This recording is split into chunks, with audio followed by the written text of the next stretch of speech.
The boxers have been given their instructions. The seconds are out. The crowd is ready for another edition of Shoulder Roll Virtual Boxing with your presenter, the boxing historian, Greg Rashid.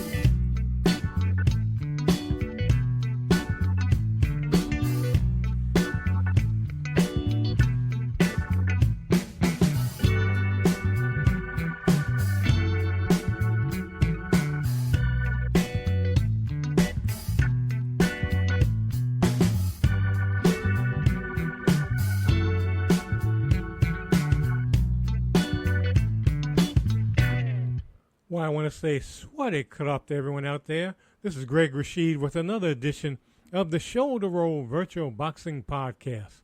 If you're new to the program, if you don't know, I'm in Bangkok, Thailand, and swaddy krop means hello in Thai.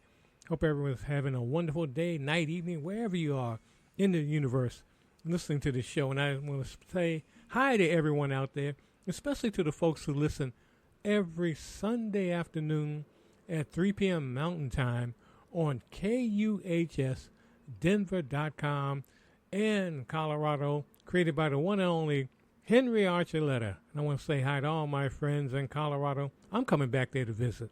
I definitely am. I keep saying it, but I'm coming back. But anyway, we're going to have, as always, a great show here. And we're just going to get into the fight right now. If you're new to the program, what we do here, we do fantasy fights, which means we use various computer programs, card and dice games. Today we're using Legends of Boxing 2, the PC game. And we also interview folks. We have talk about real fights, the history of boxing, and we sometimes play a little music. That's why we call this a boxing variety show. But right now, we're going to get to the main event, the fight itself. And this is a heavyweight division fight. And this is going to be Tommy Morrison versus Gerry Cooney. And we have as our favorite commentator, the one and only Knockout Nigel. Take it away, Knockout. Cheers. This is Knockout Nigel, your humble commentator, reporting live from the Blue Horizon in Philadelphia. Tonight, we have an electrifying heavyweight bout between two formidable fighters, Gerry Cooney and Tommy Morrison. Gerry Cooney, known as Gentleman Gerry, has built a reputation as a powerful puncher, but with a chin. He is known for his left hook.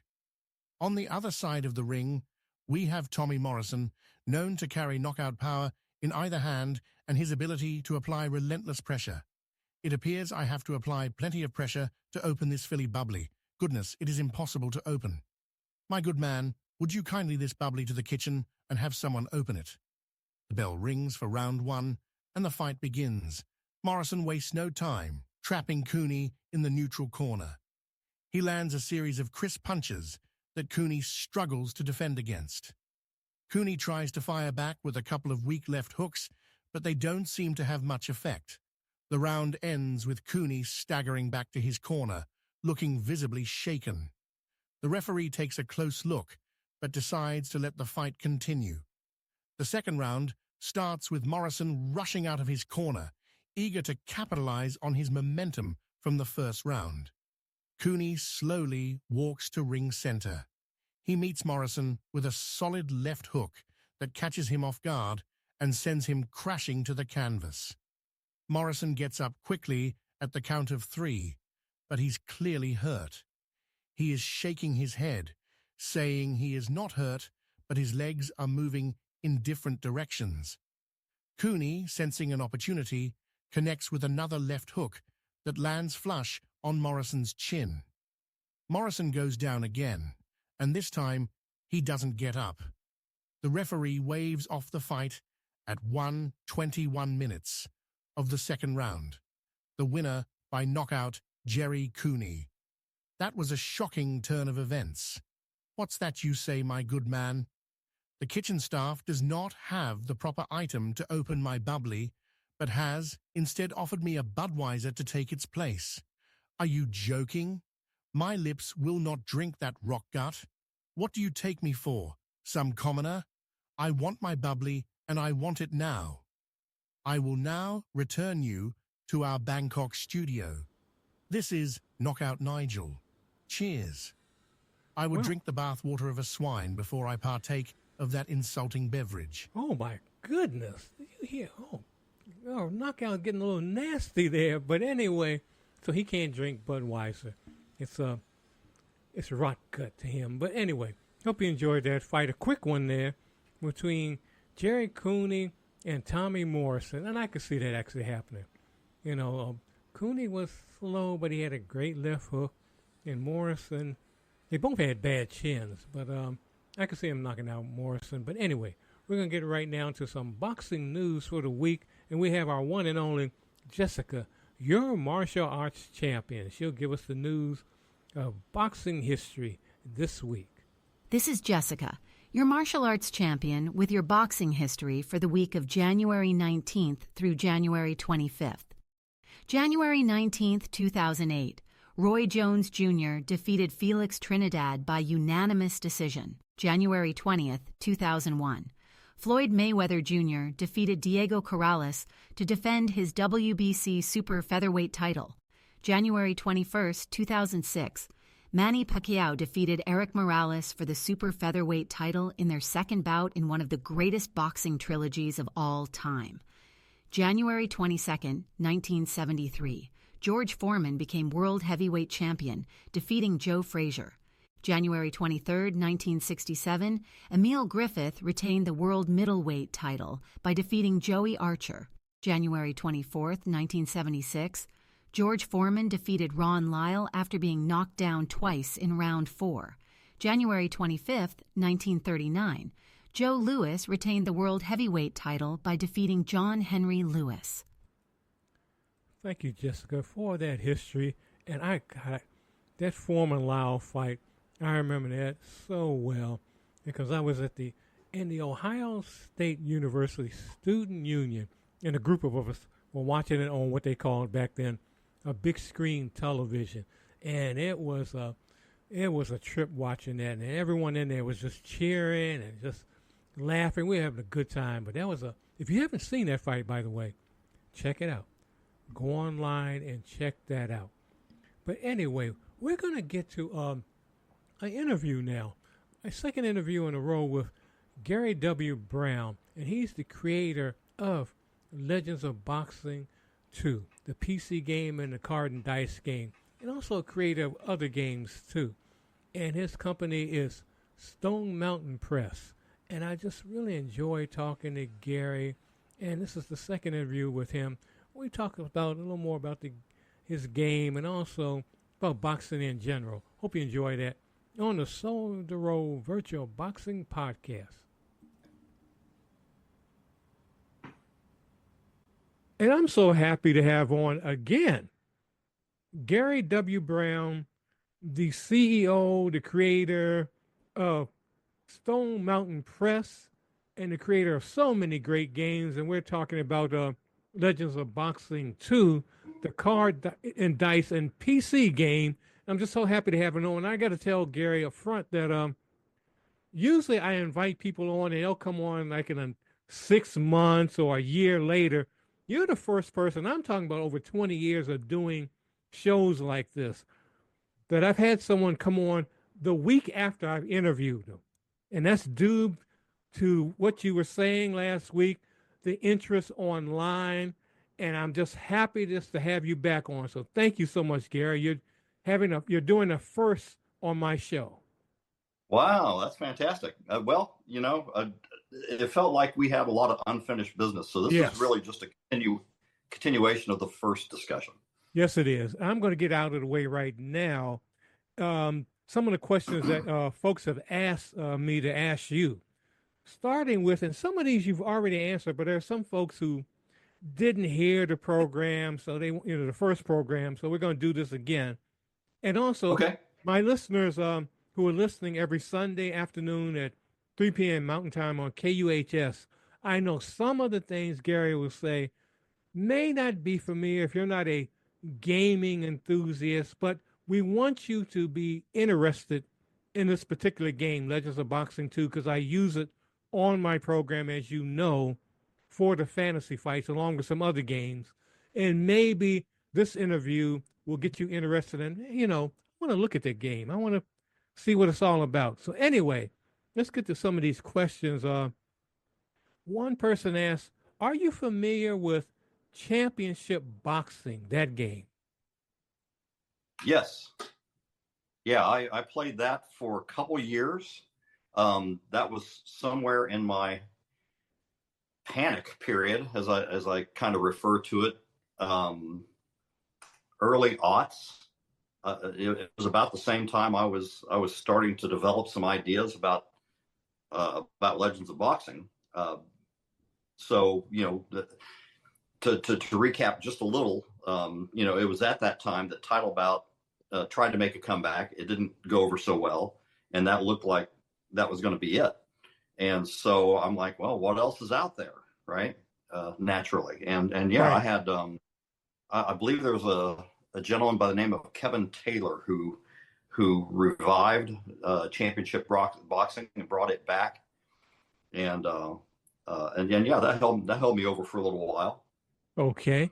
The next question is, did you ever meet or have discussions with Julian Compton, Dr. Julian Compton of Data Boxing? Well, I did. I didn't get the pleasure of meeting him. He was, I think he was already in fairly poor health by the time he found Legends of Boxing and then contacted me. And so we had an exchange of emails, and he ended up sending me PDFs of data boxing back in the day. And then I think he passed away probably no more than 6 or 9 months later. Huh. Okay, the last question. You answered this one before, but we're going to ask it again. Will you be including more modern fighters in the next go-round of Legends of Boxing?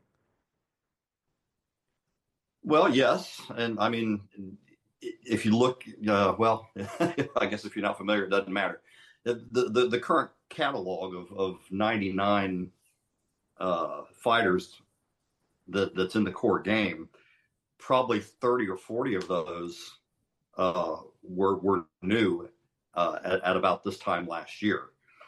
And that's not to say they were new to the game. They weren't necessarily new up to date fighters, but we did include, Wilder and did we get AJ in there? I don't remember. AJ is in there. Yes, I've done AJ. Yeah. AJ's in there. Yeah. Tyson Fury's in there. Yeah, exactly. Those guys. So yeah, some of the big names we got in there. Usyk wasn't really, I mean, he was on the radar, but I wasn't really ready to rate him yet. I'm still not ready.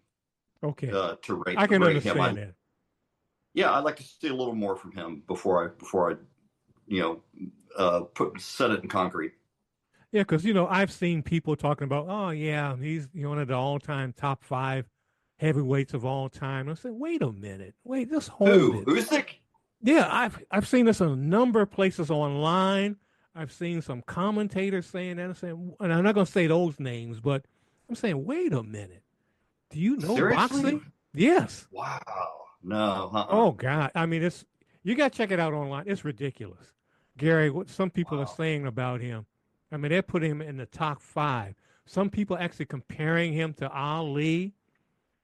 Just ridiculous. No, I don't know where that's coming from. And if it was the fanboys, I would say, okay, they don't really know boxing. They just, they're just looking. Oh, sorry about the noise. No problem. Your dog is probably upset. Your dog is probably upset by that, by that too. To say Usyk, my very goodness. upset. Hey, you know what? Props to Usyk. Again, I haven't seen either of the fights against Fury yet. But that's pretty impressive.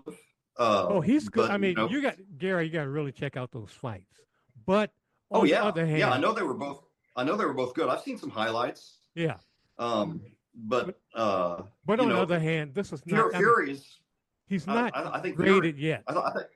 Go ahead. I think Fury's on his he's on the downhill slide now. So the Fury he's fighting now is not necessarily the same Fury of 3-4 years Right, ago, right? right. So that's one thing. Yeah, I don't know. I don't see, and I don't know.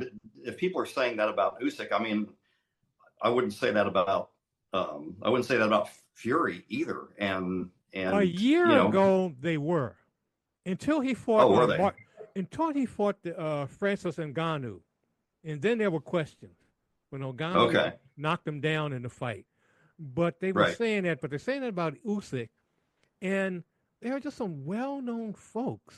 And I would just say this: look at if you get a chance, just go online and check out like Ring Magazine, because it's online again now, and some other folks, some well-known commentators who are like, they're just saying he's like one of the top 5.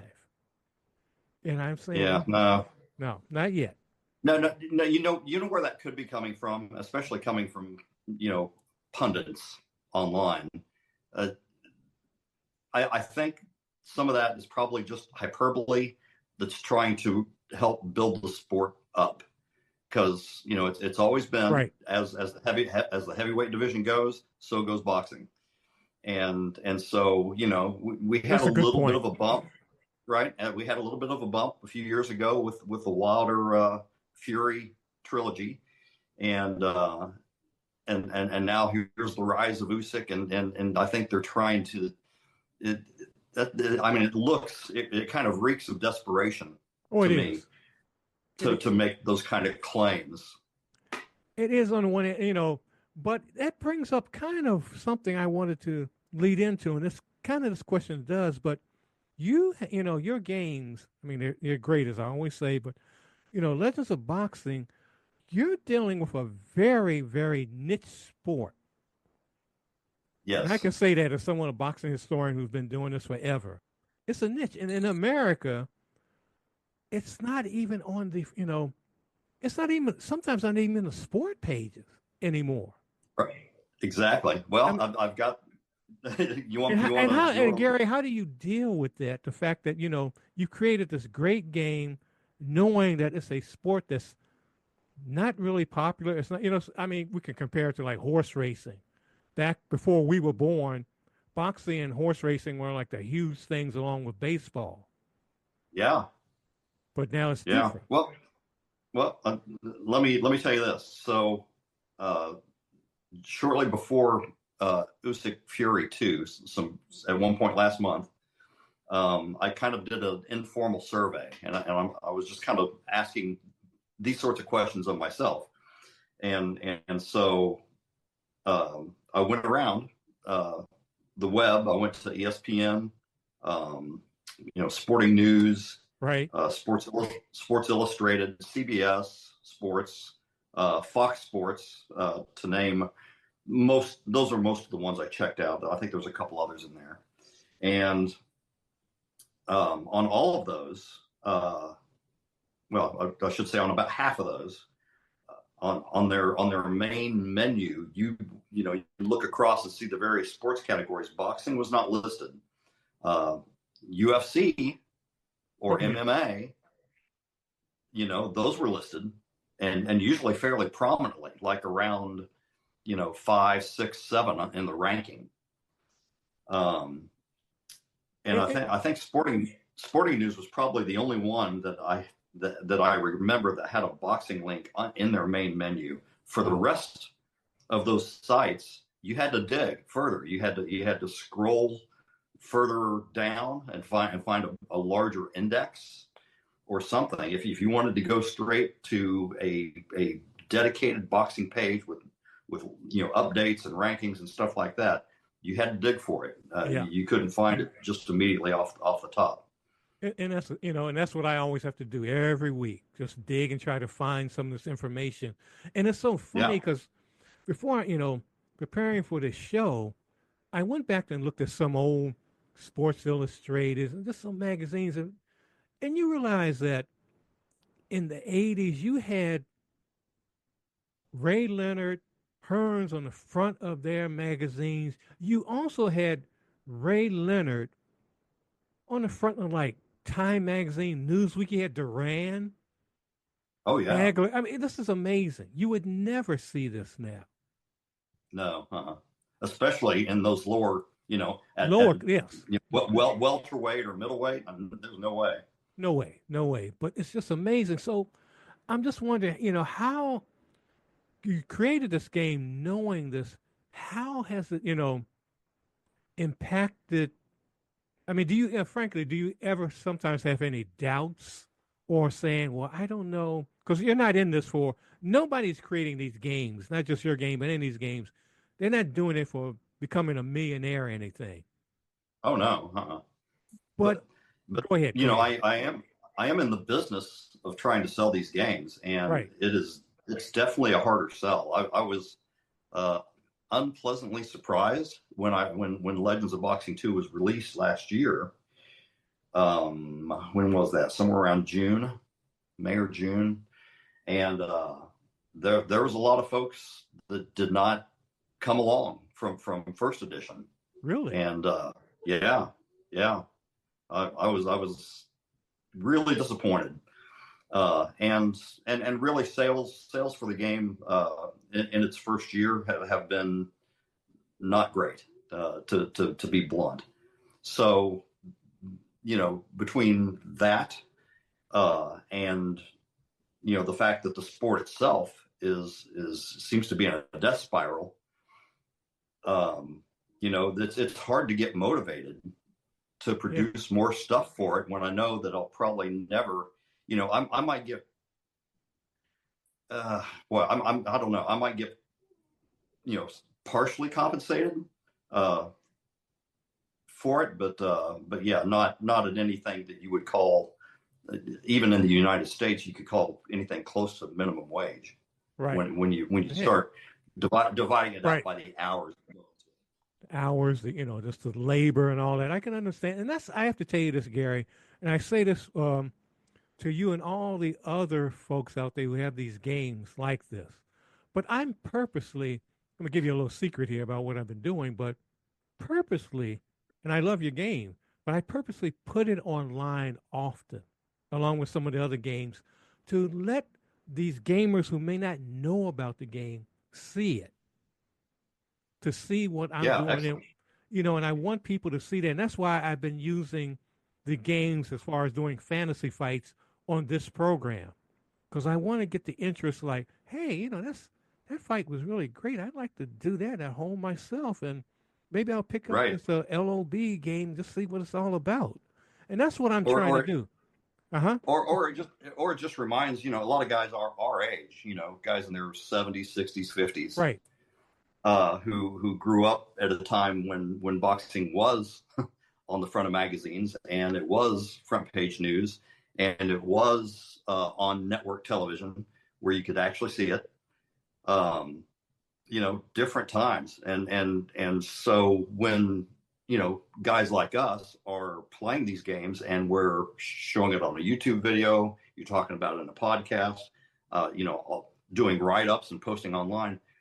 That's really the greatest form of advertising there is. Yeah. And Gerry, I'm still waiting for my check. I'm still waiting for my check, Gerry. Okay.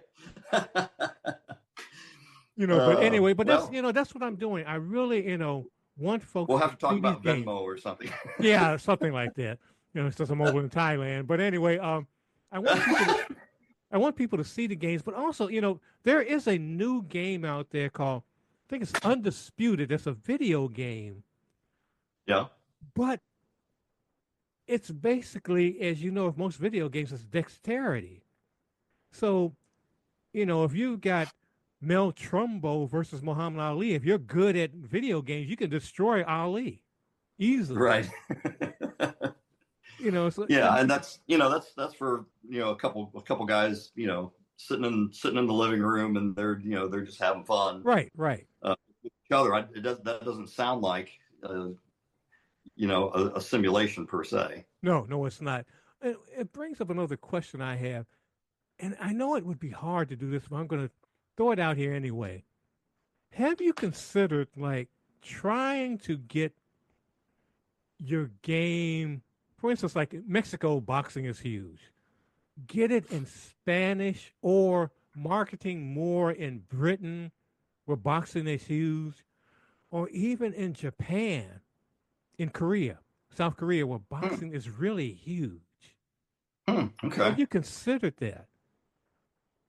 I knew about the Mexican market, but yeah, I didn't really think. I wasn't sure how big it was in England. I mean, Oh obviously, God. Oh with my. with Fury Yeah. uh, having done well and everything, and Anthony Joshua also, and you've had what? Wembley Stadium, 75,000 plus Wow. to see those Yeah. fights. Yeah. And even some of the minor, and I have to say, I know you don't like women's boxing, but even some of the women fights, they're drawing. Mhm. It is Oh huge. yeah. Yeah. I mean, there's been over the past several years when I've gone to read reports of pay-per-views that I didn't buy.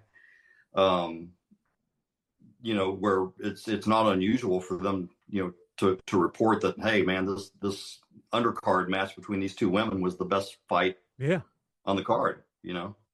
But looking at foreign countries, have you considered that? Like maybe if there's a way you could do it. I know, it would take a lot to get translations and all of that, but have you, postage and all that or whatever, but have you even considered that, looking into those markets? Well, I mean, right now I'm phasing out print product, Right. so I'm going all PDF. So really, the game is available in all those markets right now. It's just a matter of like you say, getting the translation stuff done. Right. Um, I've heard from uh, French Canadians. I've got people kind of sprinkled across Europe, in Spain and Germany, France, Right. several in England. Who've uh, who enjoy Legends of Boxing. So um, I know that there are some inroads over there. I haven't really looked at trying to get translations done. I don't know how that would work other than me just cutting and pasting stuff into some app that could Yeah. then translate it for me, and then I could put it back out there. I'm sure it would just be full of confusion. Yeah. Yeah, and that's something I'm attempting to do with, now that I have the thanks Gary again for the PDFs. Because I Yeah. mentioned I go there's a number of gaming places I go to here in Thailand, and I have presented Stratomatic, my own game, my little home run derby game I have, and another baseball game, and just to see, and there is interest, and I'm really that's why I was happy to get the PDF because I want to present Legends of Boxing to these gamers Yeah. as well, Interesting. That and would be also as well as the soccer game. I want to nice. present it Yeah. because these gamers, and you got to keep in mind these are not just Thai folks. And the Thais I presented the other games to, they were very interested. But also, you got a lot of Brits over here, retired Brits, who are just love football, soccer, football. They love it, Oh yeah. and they're at these Right. gaming shops. And I want to present it to them as well, both games, just to see Yeah. what would That'd happen. be that would be fun. Yeah. Let me know if you do that. I'd be curious to see if you got a reaction, what kind of reaction you got. So Yeah, because it's a gold. I mean, it's a gold mine in this world, in this universe, for your game and other games, but for your game that you can tap in. But I know it's just hard when you're a one man person. It's hard. It's just really hard. yeah. Yeah, so far my strategy has been, not to try to take that on, and if somebody wants it bad enough and they're not a native English speaker, then it's kind of up to them to take the PDF and do the translation on their end, Right. which is Right. probably, I figure that's probably no worse really than what I would do trying to do it myself. But I can't afford somebody to translate it for me. I No. don't No. I don't see where that would pay off. No, not it's hard. It is definitely hard, but it can be done. And gaming, I can say over here in Thailand, and also the countries I mentioned as far as that love boxing, they are huge board gamers. Huge. Mm, These gaming events I go to, I mean, they're packed. What you would see in the U.S., they are packed. that's great. It's amazing. It's really amazing to see that. So the market is there, but it just hasn't been in all these countries. It hasn't been tapped into, but it's there. And I'm going to do, with my show, I've been doing my little part, but also going to some of these gaming shops I go to and presenting it. We'll just see what happens. We'll just see what Yeah. happens with it. Yeah, that sounds You like know. fun. Hey, so let me ask you Uh-huh. kind of a question. When I was looking down, I have some notes of things to talk about for this topic of the the death spiral of boxing. And one thing I noticed, did you buy the was it a DAZN pay-per-view for the for Usyk Fury 2? No, I don't do pay-per-view. I look at it, Yeah. and there's now I don't want to get in trouble with this, but there's Yeah, some no, way. you don't have to go I'll into whisper this to you. I'll whisper it. No one else listen to this, but yeah, I have my ways of getting some fights. But anyway, All right. Okay. All right. but Yeah. but I should say this too with the zone and what's going on in Saudi Arabia, what Ali Sheikh is doing over there as far as these fights. He Hmm. is really he has said he wants to get to the point where there's no pay-per-view. That he wants them online to look at these fights like it was done in the 70s and 80s. He wants people to Well, see. good. He's I reviving. think, He's yeah, really I think that'd be a reviving good. boxing. I think that'd be a good thing. Obviously in the U.S. market, the Yes, problem would be the time zone difference. But that's the main thing that's coming up. A lot of folks are saying, yeah, well, I can't look at something like at 3 in the morning and all. But he's saying he's going to eventually make it so the U.S. market can look at these fights and look huh? at them and Okay. make them free. He wants these fighters, and that's why you're seeing these, like Usyk fighting Fury. All this going on now is because he's looking at the model of the MMA as far as a UFC. He's saying Hmm. these fighters don't mind having a loss on their record. They're talking. The Saudis are talking about the fact that, there's nothing wrong with that. And he always uses Muhammad Ali as a perfect example. Ali is considered by many the greatest fighter of all time, but he lost 5 fights. Yeah. He had no problem with that. And he talks about, and I agree with him on this, that you got folks out there that want to emulate Floyd Mayweather Jr. to make sure that their record is never tarnished. No. You can't, no. That's not the way to go. No. And a lot of these younger These fighters are fighters, they trying need to to do be. that. They're trying to Yeah, do they that, need to be. and you got to lose. These fighters. Yeah, these fighters need to be seen more often Yeah, instead of fighting. Especially once you get ranked and you're pushing toward a title challenge. You can't fight once every 6 months. The no. public forgets about you. Oh yeah, And so back in the day, you saw fighters careers going upwards of, well, I mean, some of them were ridiculous. 150, 200, 300 fights even. oh yeah. But I mean, those days are never coming back. But it would be good, to see fighters be more active and try to at least fight 4 or 5 times a year instead of twice. And that's what they're trying to do over in Saudi Arabia. They are really doing that, and a lot of these fighters who I can say 2 years ago, you would have never saw Usyk versus Fury, for instance. I mean, Yeah. everything I was saying is like, oh, these guys will never get together because they don't, the paperwork, all of this. No one wants to get together, but that Saudi Arabian money has pushed it. And Oh yeah, that will. that's Yeah, pushed it. that will override everything. It will make if it isn't doing so already, it's going to make most of these Oh, it is. sanctioning bodies completely irrelevant. And Well, so About the zone.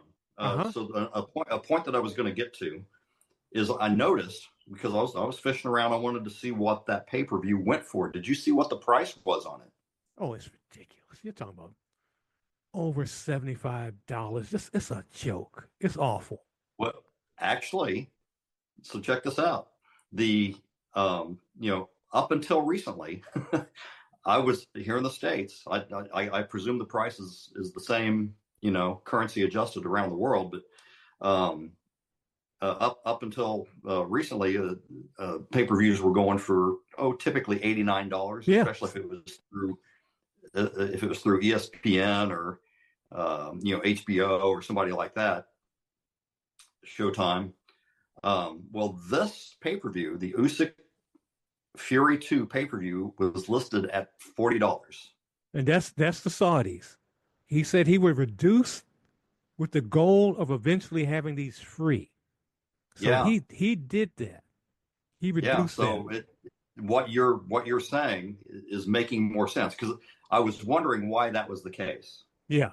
It's all him. Why is this? Why are we basically half price now as to what we were just a couple years ago? Yeah, that's the goal. That's what he's doing now, and that hopefully, like he said, it will be free eventually. But he wants everyone to, he wants to revive boxing. That's why he purchased Ring Magazine. In Ring Magazine, he said that the rankings now will be based on Ring Magazine, not all this WBC, WBA. That's going to be the number one ranking. Is going to be Ring Magazine.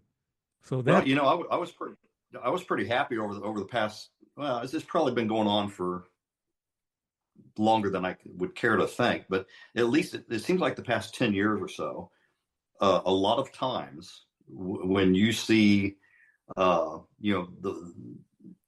fighter in the ring who is truly considered the champ at that weight class, whether he's got, one particular sanctioned belt or whether he's got four. Right. Most of the time, those guys now prominently display the Ring Magazine belt. Yeah, that's it. Because that's the one, right? That's the lineage of history. That's it, and that's what the Saudis are doing that now. That's what you got to look at first. Ring Magazine, their rankings, and that's the thing. So it's I think by the end of this year, boxing is going to, in the U.S., I have to say the U.S. because it's already big everywhere else, like I was saying, but boxing is going to nudge a little. It's going to nudge a little, and people are going to recognize. Yeah. It's not going to be like in 70s and 80s, but it's going to be nudging. Well, and also, I think, all that Saudi money has a real opportunity here because, unlike like we've seen what's happening with golf, for example. Oh, yes. I was going to bring that up. Yes. The PGA and the Live Tour. Well, with the Saudi money, I mean that's huge, and they're certainly gonna, and they already have lured a lot of great players, big name players over. But you're still battling against decades of momentum and recognition and branding, with the PGA. So, and you may not know this, but the PGA, they were like balking about all of this 2 years ago, like, oh no, the Saudi money, we're not going to do that. Last year, they made an agreement. This is all one golfing unit now. Okay. Wow. This is something. It's amazing. But Gerry, we have 9 minutes. I mean, it's just like we're warming up again. And I know, right? So I want to get to what, because I didn't ask you this one. I want to ask you this real quickly. Is there any game that you want to create that you've thought about to add to your roster of games? Well, I'm working on one now. It's called Round Trip Baseball. Oh.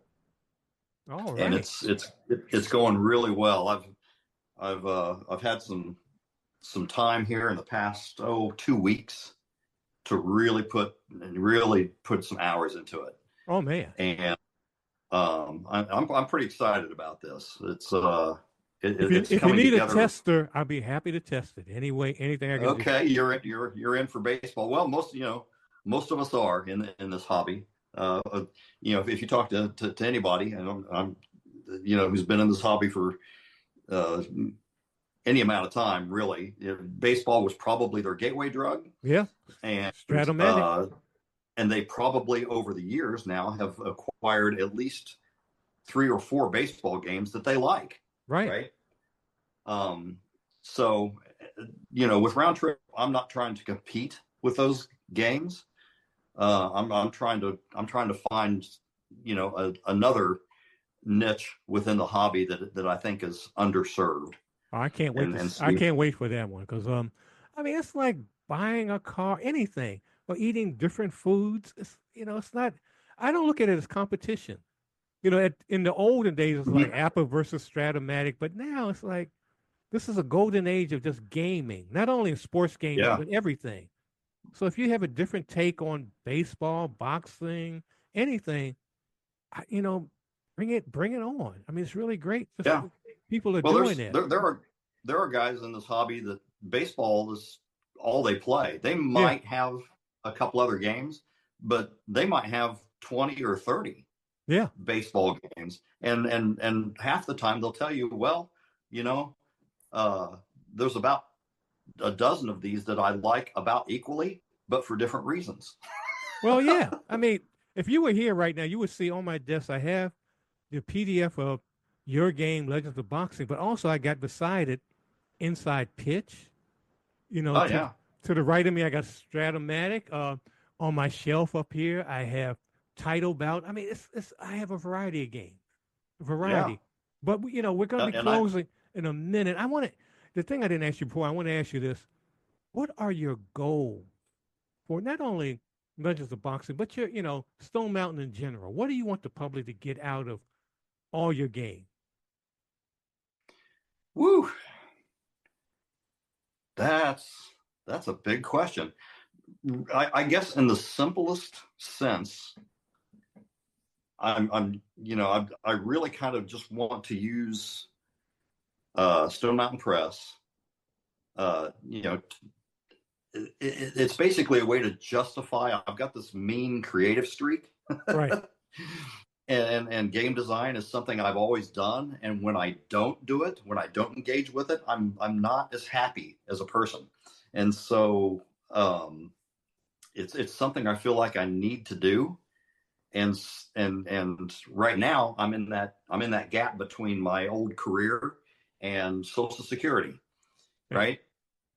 And so I'm just looking for some supplemental income that will get me that will close that gap. And once I start claiming Social Security, then I don't know if I'll keep Stone Mountain Press going or not.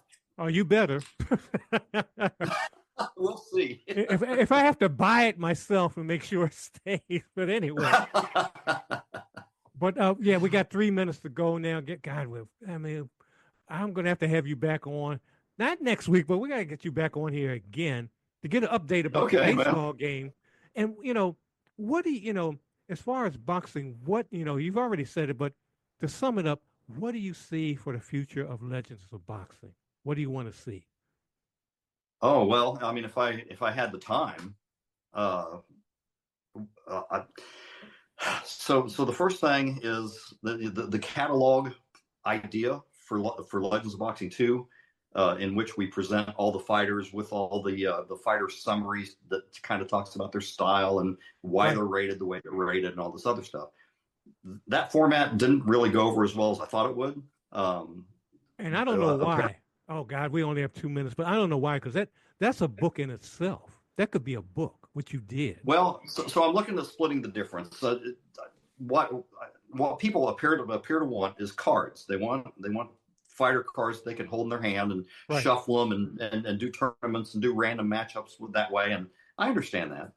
That's cool.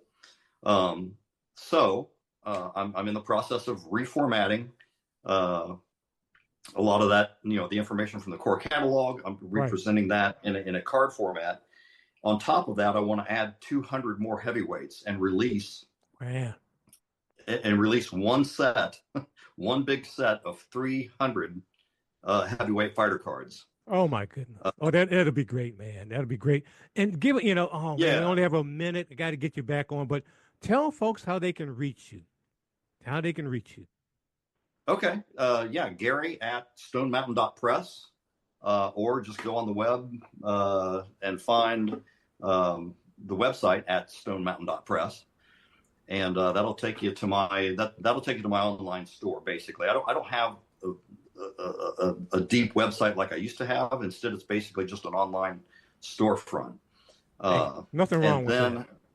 We're also on Discord. We have an SMP server on Discords where we do chats, live chats, if you happen to catch me online. All right. And Gerry, we got to go now. I'm sorry. Okay. But we're going to get you back on here, man. Thank you so much. Yeah. Thank you so much again for great games that you have. And we'll be talking later. Thanks so much, All right. Gerry. Well, thank you for the time. All right. Yeah, really enjoyed talking to Gerry. We're going to definitely have him back on. Not next week, but we will have him on again. Great guy to talk to. So happy to talk to him. So happy to have his games. Really enjoy those games. And we, from time to time, we'll do interviews on here. So if you're a creator of a boxing game, and I've had some other creators on here in the past, like Anthony Lee Crooks with Glory Days Boxing, and some other folks. If you're author of a book about boxing, if you're a boxer yourself, because we've had boxers on here over the years, including my buddy DeVero Williamson in Denver. So if you, just give me a holler. Where you can listen to the program, be it on YouTube, on KUHS, on iTunes, wherever you listen, just drop me a line, Facebook, wherever it is, X, and just say, I wanted to be on your program. I want, you to have these two folks fight. And also, if you want to contribute to the program, go to my Patreon site, Ringside Fantasy Fights and News. Ringside Fantasy Fights and News. And donate what you can. $1 a month, $1 a week, whatever you can do so we can get better equipment, expand some things on here. But it's all up to you because it's your program. And before we get out of here, because Gerry was talking about the future of boxing, what he sees right now. Someone who I had on a program, not this program, but another program was doing in Denver way back when. Thomas Hauser, author, has written many books about Muhammad Ali.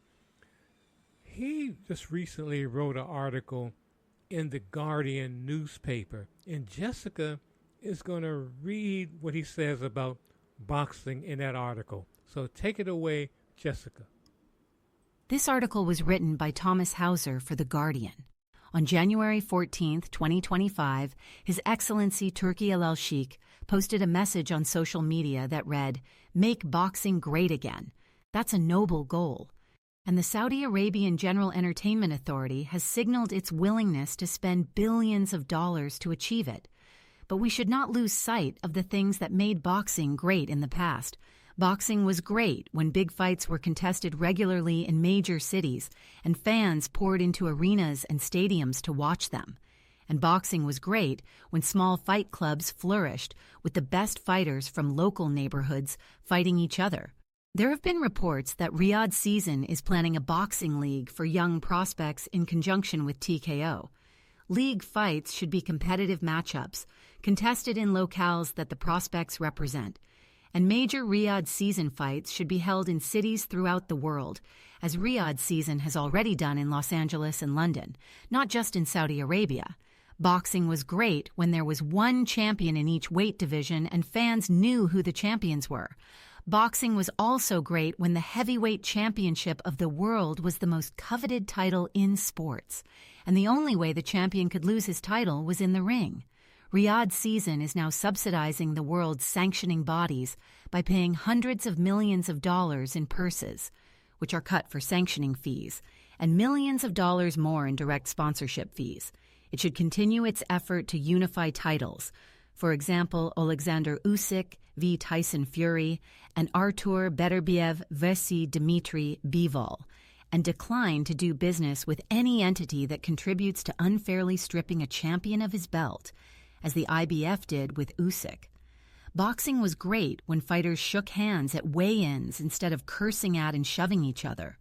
Riyadh season should impose substantial fines for misconduct at fight-related events.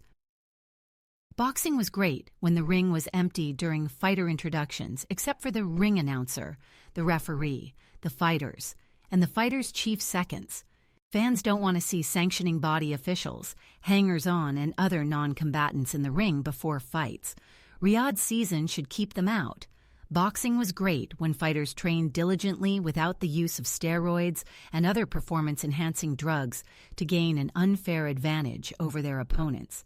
Riyadh season should require and fund year-round VADA testing for all fighters who fight under its banner. Boxing was great when fans knew what a skilled professional fighter was and didn't confuse legitimate professionals with celebrity imposters. Riyadh season should avoid bouts that feature fighters whose primary credential is their social media presence and marketing potential. Boxing was great when fights were shown on free television and fans didn't have to pay a day's wages to watch them. Saudi Arabia's sovereign wealth fund is reportedly close to finalizing the purchase of a substantial interest in DAZN. That will give it added leverage in determining how much fans are required to pay to see big fights. Apologists for pay-per-view say that too many fights on free television killed boxing. That's nonsense. The flow of professional and college football on free television in the United States didn't kill football. To the contrary, it elevated football into a colossus. Boxing was great when there were knowledgeable writers who wrote honestly about the sport and business without fear of retribution. Riyadh season should end the policy of denying accreditation to responsible journalists simply because they have written articles that the powers that be don't like. Writers should not have to choose between giving up their credibility or their credential. The Ring, which Turki Al-Sheikh bought last year, should welcome writers with divergent points of view, and the Ring ratings should be determined by an impartial panel of experts who fairly rank all fighters, not just those aligned with Riyadh season. Boxing was great when tradition was respected and skills were more important than hype. Simply saying that a fighter is great doesn't make them great. Saying that a fight is a historic matchup doesn't make it a historic matchup. Riyadh season should avoid disrespecting great fighters from the present and past by watering down the standard for greatness. I'm not looking at the past through rose-colored glasses. I know there were abuses back then. Black fighters were often denied equal opportunity. Organized crime controlled wide swaths of the business. But Turki Al-Sheikh has the power to set goals and implement them in a way that's consistent with the things that made boxing great. I hope he chooses to do so. I wholeheartedly agree. I'm going to try to see if I can get Thomas on here because I'd like him to elaborate more on that and talk about some other things, what he feels about what's going on in boxing right now, his future, some of his past, his recollections with Muhammad Ali. I'm going to work on that because I did talk to him earlier, I was about to say earlier this month, but it was actually last month because we're in the new year now, and about another issue. So I'll try to get him on here. But I hope you enjoyed the program today. And again, please, if you can, we need you to be a Patreon of the program. It is growing, but we need you out there. So just go to Ringside Fantasy Fights and News on my Patreon site, patreon.com, and just join whatever you can do. But anyway, I just want to thank you for listening today. I enjoy doing these shows, and we're going to do billions more of them. But anyway, and we're going to have Gerry W. Brown back on again. And please support his game. Support his game. I should say games. And go on that website, Stone Mountain Press, and check out what he has. I think you'll really like it. But again, this is Greg Rashid. Go in love and go in peace. And as I always say, when you wake up in the morning, get up. Get out of that bed. look in that mirror, hug yourself and say, I love myself. If you're sight impaired, get up. Hug yourself and say, I love myself. Because if you don't love yourself, you don't love anything. You don't love, you don't want to be bothered with anything. You just don't care. But you got to love yourself first. And once you love yourself, you'll have a better view of the world, the universe, the galaxy. You'll just see things better. So love yourself and do what you can in your community, in your prefecture, in your rural area, wherever you are in this universe, on that satellite, wherever you are. Do something to help a young person in need, a senior who may need some help, might see a wounded animal or something, help it out, whatever you can do. Clean up your community. You see trash on the ground, pick it up. Don't wait for somebody else. You pick it up, but do what you can to help, make this place a better place. We're all on this sphere together. We're here for a limited amount of time, then we move on. So do what you can. But again, this is Greg Rashid. Go in love and go in peace. We'll see you next time on the Shoulder Roll Virtual Boxing Podcast. Thanks for tuning in. Please remember to like, comment, share and subscribe to this channel. Thanks and have a great day.